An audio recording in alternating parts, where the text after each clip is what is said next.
So this RC is a different style. I'm thinking maybe it doesn't need any form of suspension because it pivots in the middle, center actuating, right? Big boy servo here, 2 ESCs, split from a 7-volt battery into 2 motors each. So they kind of fight for current, but not really too much. The front axle is a little bit more demanding than the rear. But this thing scoots.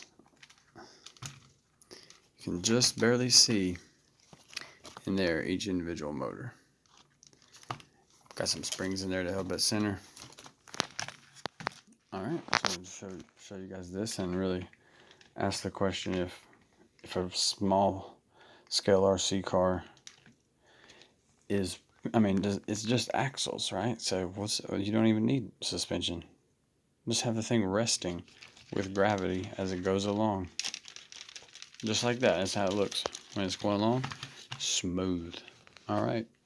Please like this video, and yeah, just you've watched it, like the video if you will.